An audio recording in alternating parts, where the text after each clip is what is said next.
Terus kemudian kondisi terakhir rumah sakit yang saya ketahui itu sebelum kami evakuasi ke selatan, mereka itu sudah mengancam kami, menelpon ke direktur rumah sakit Indonesia, yaitu dokter Atif, namanya Atif Kahlut.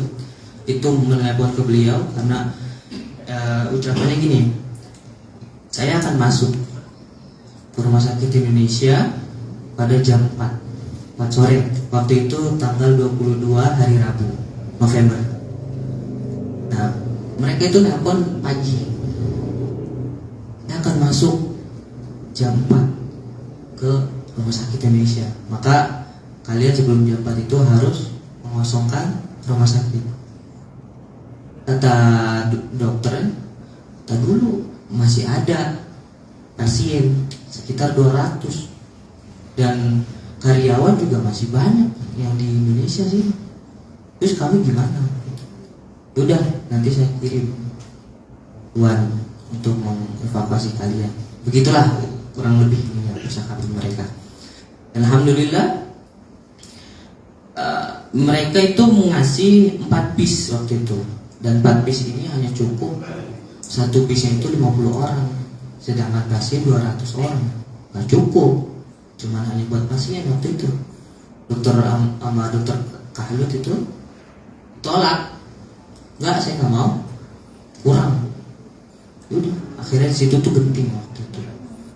Semua pada panik, semua pada khawatir karena mereka mau kemana. Yang kedua, mereka kalau keluar juga, tank-tank itu kurang lebih 500 meter dari rumah sakit Indonesia. Bahkan moncongnya itu, yang panjang itu buat nembak itu tuh udah mengarahkan ke rumah sakit Indonesia. Kita mau keluar kayak gimana? Keluar sama aja mati di dalam. Jadi bingung waktu itu. Dan bahkan sebelum kita dievakuasi pun mereka juga udah berani nyerang ke rumah sakit. Kalau nggak salah di lantai 3 atau lantai 2 juga tuh, saya waktu itu kurang jelas lihatnya. Itu mereka udah berani menembakkan dari tank mereka sampai 12 orang tuh seketika syahid. Padahal 12 orang itu korban luka-luka dari agresi mereka sendiri waktu itu. Jadi mereka lagi istirahat di ruangan itu seketika mereka dibom. 12 orang seketika mati. Dan saking mencekamnya itu, jasadnya itu 2 hari belum dikubur. Nah, pertama mau dikubur di mana? Yang kedua, siapa yang menguburin sebanyak itu 12 orang? Itu kondisi waktu itu. Dan terus kita mengalami mencekam, khawatir, takutan waktu itu.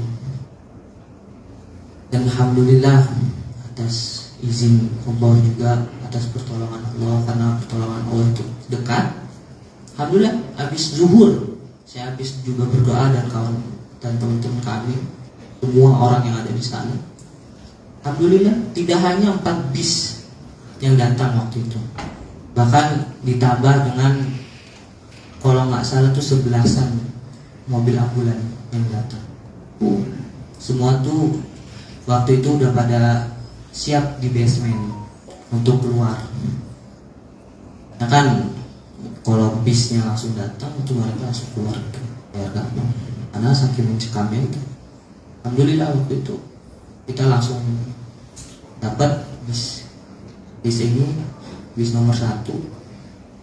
Dan ketika itu di bis itu juga kami bersama orang-orang yang luka, orang-orang yang kakinya buntung, orang-orang yang udah gak bisa jalan. Terus bahkan ketika itu satu bis itu kita sama orang-orang yang sekarat.